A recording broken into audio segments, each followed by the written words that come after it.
మొదటి రాజుల గ్రంథం 18వ అధ్యాయము 38, 39 వచనాలు చదవగా విందాం. అతడు ఇలాగు ప్రార్థన చేయుచుండగా యెహోవా అగ్ని దిగి దహన బలి పశువును, కట్టెలను, రాళ్లను, బుగ్గిని దహించి కందకమందున నీళ్లను ఆరిపోజేసెను. అంతటా జనులందరూ దానిని చూచి సాగిలపడి యెహోవాయే దేవుడు, యెహోవాయే దేవుడు అని కేకలు వేసిరి. ప్రియులరా, మరి మనందరికి తెలిసిన సందర్భం. అక్కడ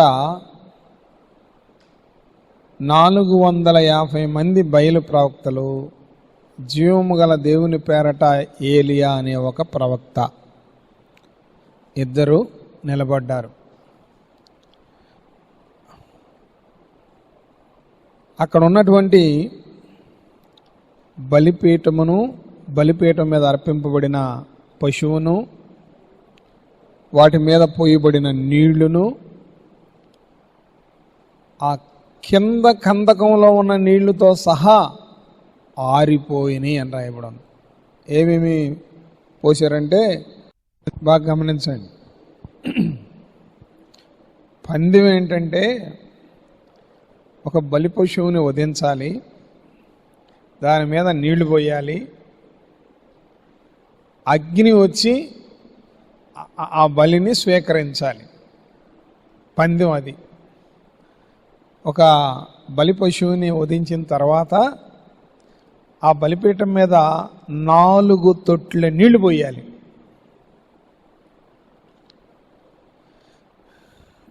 ఆ బలిపీఠం కట్టబోయే ముందు 2 మానికలు గింజలు పట్టగల గుంట, 2 మానికల గింజలు పట్టగల ఒక గుంట తీయాలి. ఆ గుంట మీద కట్టెలు పేర్చాలి. ఆ కట్టెల మీద పశుమాంసాన్ని పెట్టాలి, వధింపబడిన పశుమాంసాన్ని పెట్టాలి. ఆ తర్వాత 4 తొట్టెల నీళ్లు పోయాలి. కట్టెల మీద నీళ్లు పోస్తే మండిద్దా? కానీ ఇది రావాలి, పందెం అది. సరే, దానికి ఒప్పుకున్నారు. సాయంకాలం దాకా బయలు ప్రవక్తలు దేవుణ్ణి బ్రతిమలాడుకున్నారు, వాళ్ళ దేవుణ్ణి. కానీ పని జరగలేదు. ఏలియా సాయంకాల నైవేద్య సమయమున జనులను నా దగ్గరికి రండి అన్నాడు. దేవుడి నామ స్తోత్రం. వాళ్ళతో చెప్పింది 4 తొట్టెల నీళ్లే.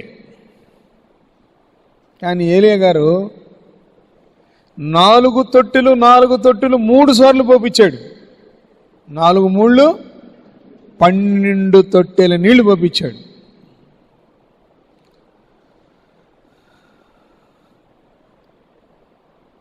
పోపించి దేవునికి ప్రార్థన చేస్తున్నాడు.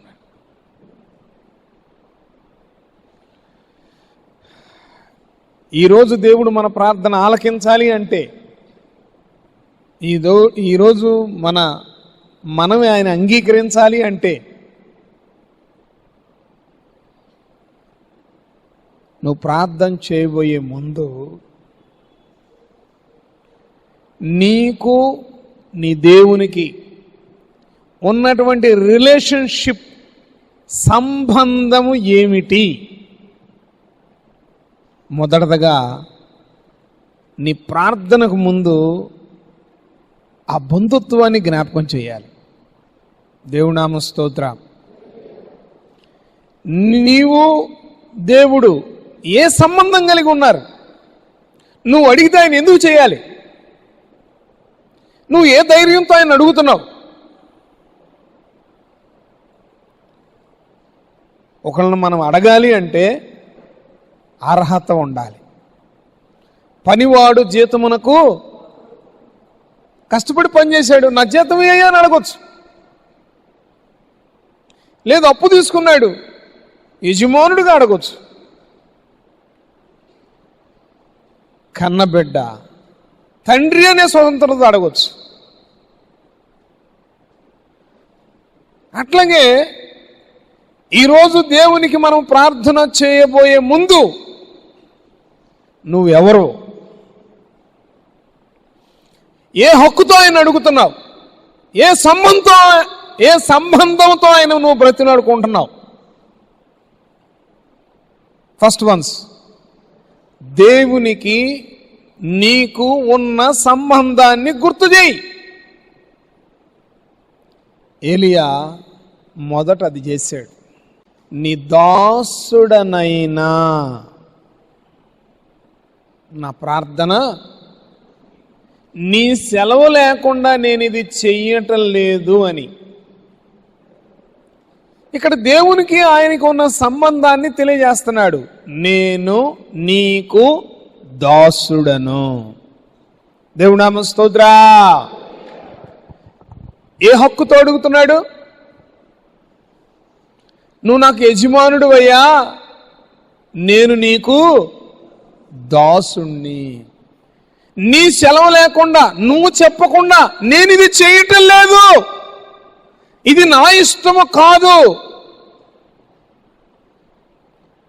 యజమానుడా, నీవు పంపిన దాసుడు బ్రతిలాడుకుంటున్నాడు, ఆలకించు. దేవునామ స్తోత్రా, దేవునామ స్తోత్రా. ప్రార్థన చేయబోయే ముందు అసలు నువ్వెవరువే? చిన్నపిల్లలు అడుగుతూ ఉంటారు, వాళ్ళ అమ్మ నాన్న ఆ పిల్లలు అడిగి నీపోతే, అమ్మా నువ్వు నన్ను కనలేదా, నేను నీ బిడ్డని కాదా, నేను నీ బిడ్డనే అయితే నాకెందుకు చేయవు? ఏ అన్నయ్యలాగా నేను పుట్టలేదా, చెల్లిలాగా నేను పుట్టలేదా, అక్కలాగా నేను పుట్టలేదా, అమ్మా నేను నీ బిడ్డని కాదా, నానా నేను నీ బిడ్డని కాదా? అడుగుతారా? అడగరా? వెంటనే అడుగుతారు. అట్లాగే ఆ బిడ్డ గుర్తించింది, ఈమె నా తల్లి, ఈయన నా తండ్రి. తన హక్కుని ఎత్తిపట్టి చూపించి అడుగుతుంది. బిడ్డ అడుగుతాడు. అట్లాగే నువ్వు ప్రార్థన చేయబోయే ముందు అసలు నీకు ఆయనకి సత్సంబంధాలు ఉన్నాయా? నీకు ఆయనకి చుట్టరికం ఉందా? నీకు ఆయనకి రిలేషన్షిప్ అసలు ఉందా? నీకు ఆయనకి సమాధానం ఉందా? నువ్వు ఆయనకి భయపడుతున్నావా? ఆయన నమ్ముతున్నావా? ఆయనకు లోబడుతున్నావా? ఆయన చెప్పింది నువ్వు చేస్తున్నావా? నువ్వు అడిగితే ఆయన వింటాడా? నువ్వు అడిగితే ఆయన చేస్తాడా? ఆ నమ్మకం, ఆ విశ్వాసం ముందు నీకుందా? హిజ్కియా రాజు అంటాడు, ప్రియులారా, యూదా రాజు అయిన హిజ్కియా రాజుగారి ప్రార్థన చూడండి. మా దేవా అంటున్నాడు. మా అందరికీ, రాజునైన నాకు, మంత్రి గారికి, సైన్యాధ్యక్షుడికి, మా కుటుంబానికి, ప్రజలకి, దేశానికి, మా అందరికీ నువ్వు దేవుడువు. ఈయన ఏమైనా ప్రారంభించాడు? మా, నా కాదు, మా అంటే మా అందరికీ నువ్వు దేవుడువు అని మొదలుపెట్టాడు. దేవుని నామ స్తోత్రా. మా దేవా, సన్హెరీబు చేతిలో నుండి మమ్ములను తప్పించయ్యా. మా దేవా, నాకు మాకు దేవుడవు ఒప్పుకుంటున్నాడు. మరి ఒక ఇంట్లో ఒకళ్ళు ఒక దేవుని పూజ చేస్తాడు, ఒకళ్ళు ఒక దేవుణ్ణి ఆరాధిస్తారు, ఒకళ్ళు ఇంకో మార్గాన్ని వెళ్తా ఉంటారు. ఒక ఇంట్లో యవనస్తులు ఒక సంఘానికి వెళ్తారు, వృద్ధులు ఒక సంఘానికి వెళ్తారు, నడిప్రాయం వాళ్ళు ఒక సంఘానికి వెళ్తారు. అలా లేదేడా? రాజుగారు, ప్రజలు ఏమంటున్నారు? మా అందరికీ నీవే దేవుడవు. ఎప్పుడైతే వారందరూ ఆయనను దేవుడుగా అంగీకరించి ఒప్పుకుని ఆయనకి వారి సమస్య చెప్పారో దేవుడు విన్నాడు. దేవుడు విని వాళ్ళకి సహాయం చేశాడు. సొలొమోను గారు ప్రార్థన చేస్తున్నాడు, అయ్యా నీ దాసుడు కొడుకునయ్యా అంటున్నాడు. నీ దాసుడికి వాగ్దానం చేశావు, నీ దాసుడు కొడుకునైన నన్ను ఆ సింహాసనం మీద కూర్చోబెట్టావయ్యా అంటున్నాడు. దేవునామ స్తోత్ర. నా తండ్రి దావీదు గారు, నాకు తండ్రి నీకు దాసుడు, నీ దాసుడు కుమారుడు నువ్వు మర్చిపోలేదు. దేవునామ స్తోత్ర. ఏలియా గారేమో నేను నీకు దాసుడిని అని ప్రార్థన చేశాడు. హిజ్కియా గారేమో మా దేవా అని ప్రార్థన చేశాడు. సొలొమోను గారేమో నీ దాసుడు కొడుకునయ్యా, నీ దాసుడి కొడుకునయ్యా. చాలా ఇంట్రెస్టింగ్ ఉంది కదా. తన దేవునికి, బబులోను సామ్రాజ్యంలో ఆ కోటలో ఈయన దేవుడే యెహోవా దేవుడు. తతిమ వాళ్ళందరూ యెహోవా దేవుడిని ఆరాధించట్లేదు. అన్యుల మధ్యలో ఉన్నాడు, అన్యుల రాజ్యంలో ఉన్నాడు. తన దేవునికి, దేవునామ స్తోత్ర, తన దేవునికి అధికారం ఇస్తానన్నా, రక్షిస్తానన్నా, పదవి పెంచుతానన్నా వాళ్ళ దేవునికి మొరపెట్టలా, వాళ్ళ దేవుని మీద ఆధారపడలా. ప్రాణాపాయ స్థితి అయినా తన దేవునికే ప్రార్థన చేస్తున్నాడు. దేవునామ స్తోత్ర. ఈ దినాల్లో అవసరం వస్తే ఏ ఎండకు ఆ గొడుగు పడతారు కొంతమంది. ఏ ఎండకు ఆ గొడుగు, ఎవరి దగ్గర గిట్టుబాటు అయితే వాళ్ళ దగ్గరికి, ఎవరి దగ్గర లాభం సాటుకుంటే వాళ్ళకి జిందాబాద్. కానీ దానియేలయ్య తన దేవునికే ప్రార్థన చేశాడు. దేవునామ స్తోత్ర. ఎవరు ప్రార్థన చేశాడు? తన దేవునికే ప్రార్థన చేశాడు. మరి నీలో ఈ ప్రత్యేకత ఉన్నదా?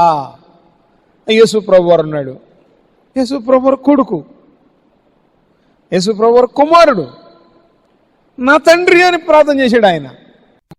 ఒక తండ్రి తన కుమారుడికి పని అప్పగిస్తే కుమారుడు తండ్రి ఎడల ఏ విధమైన విధేయతను కనబరచాలో సంపూర్ణంగా నెరవేర్చాడు ఆయన. దేవునామ స్తోత్ర. తండ్రి అని ప్రార్థన చేస్తున్నాడు ఆయన. కుమారుడికి దేవుడు ఏ పని అప్పగిచ్చాడో చక్కగా భూమి మీద ఆ పని అంతా నెరవేర్చి దేవుని మహింపరిచాడంట. చప్పట్లు కొట్టండి ఒకసారి అందరూ.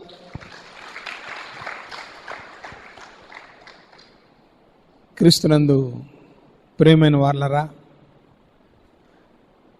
మనం ప్రార్థన చేయడానికి వచ్చాం, మనం ప్రార్థన చేయబోతున్నాం. అతడు ఇలాగు ప్రార్థన చెయ్యగా, ఎలా చేశాడు?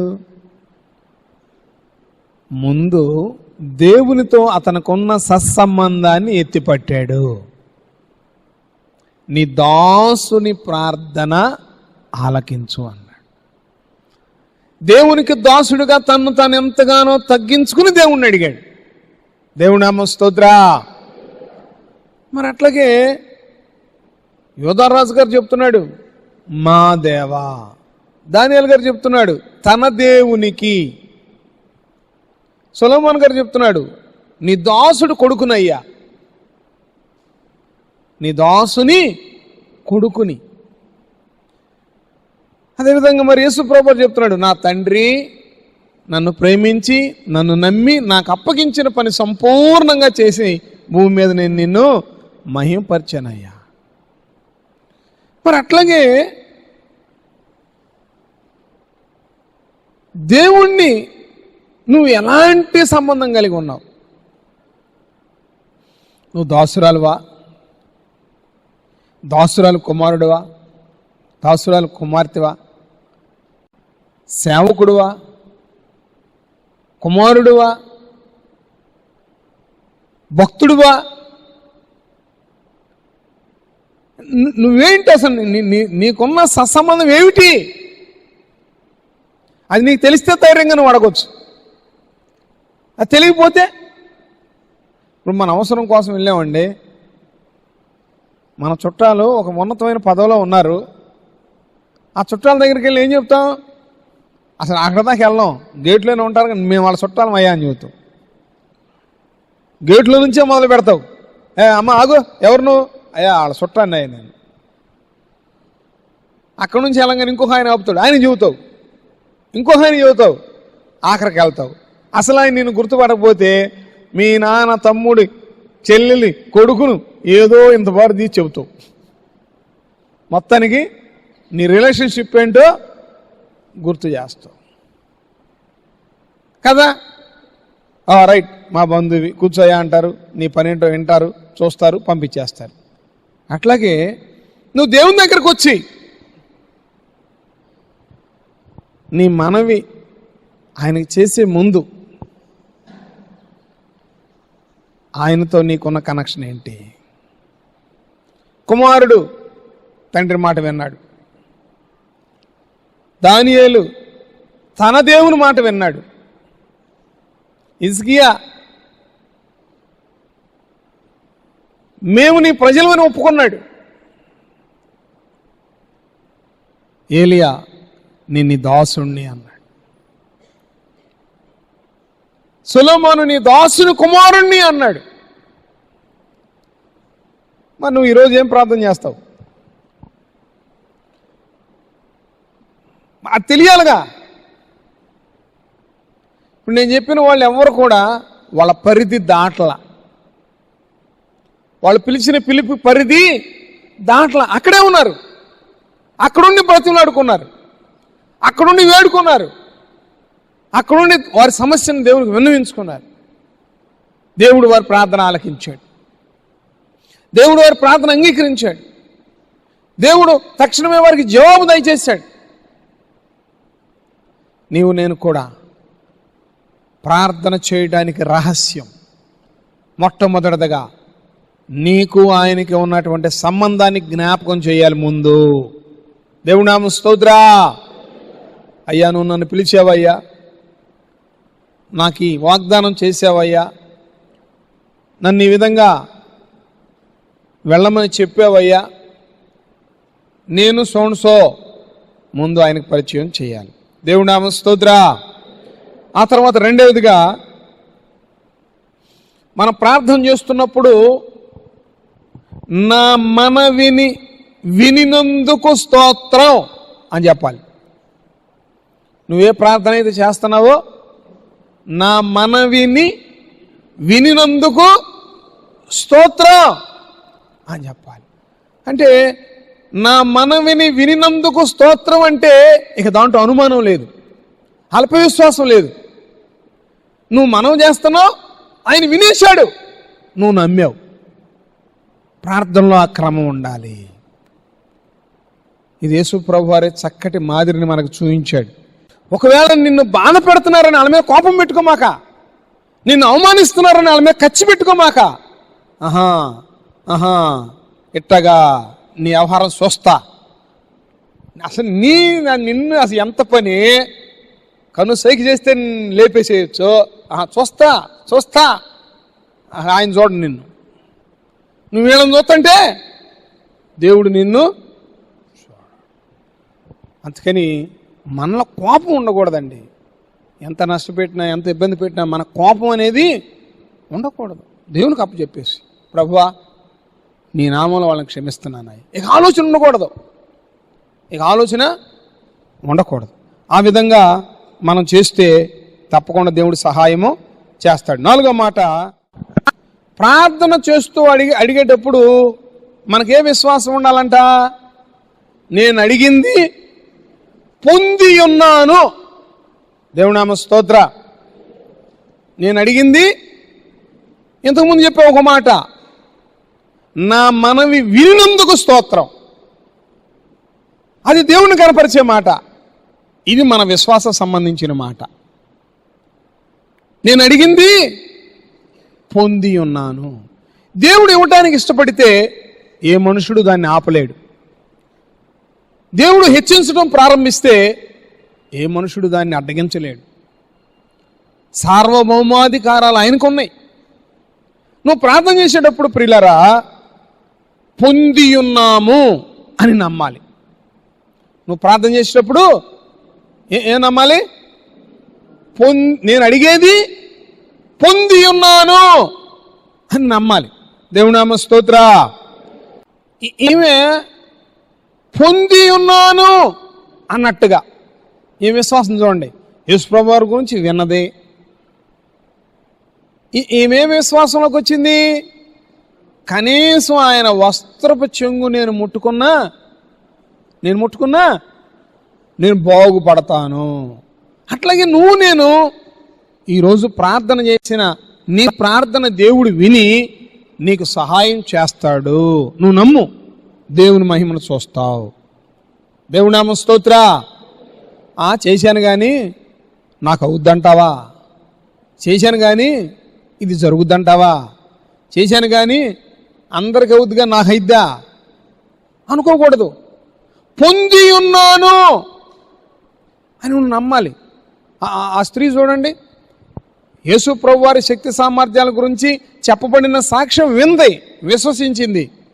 తన హృదయంలో అనుకుంది, కనీసం ఆ మహానుభావుడు వస్త్రపు చెంగు నేను ముట్టుకున్నా సరే, అంటే నాకు అంత అవకాశం దొరికినా చాలు. అసలు అయ్యగారితో ఇంటర్వ్యూలు అవసరంలా, అయ్యగారితో ప్రార్థన అవసరంలా, అసలు అయ్యగారితో నా బాధ అంతా చెప్పుకోవాల్సిన పని లేదు. కనీసం ఆయన వస్త్రపు చెంగు ముట్టుకుంటే నేను బాగుపడతాను. అట్లాగే చదవవసరం లేదు కానీ 5:34 ఆమె విశ్వాసాన్ని గమనించిన యేసయ్య అన్నాడు, కుమారి నీ విశ్వాసము నిన్ను స్వస్థపరిచాను, సమాధానం గలదానివై వెళ్ళు. నువ్వు పొంది ఉన్నావు అని ఎప్పుడైతే నమ్ముతావో అప్పుడే సమాధానం ప్రారంభమవుతుంది. సమాధానం వచ్చేస్తుంది నీకు. దేవునామ స్తోత్ర. చదవవసరం లేదు కానీ లోకా సువార్త 17:12-14 కుష్ఠరోగులు వచ్చి మమ్మల్ని కరుణించమని యేసుప్రభు వారిని బ్రతిలాడుకున్నారు. అయ్యా నువ్వు మమ్మల్ని బాగు చేయగలవు అన్నట్టుగా బ్రతిలాడుకున్నారు. యేసుప్రభు వారి ఎడల కనికరపడి మీరు వెళ్ళి యాజకుని కనబరుచుకోండి అన్నాడు. వెళుతూ ఉండగానే శుద్ధులైపోయారు. చప్పట్లు కొట్టండి. వెళుతూ ఉండగానే ఎట్లా వెళ్తున్నారు? విశ్వాసంతో వెళుతున్నారు. ప్రభువారు చెప్పారు, ఖచ్చితంగా జరిగిద్ది. చూయించుకోమన్నాడంటే తగ్గిపోద్ది అని వెళ్ళారు. దారిలోనే శుద్ధులైపోయారు.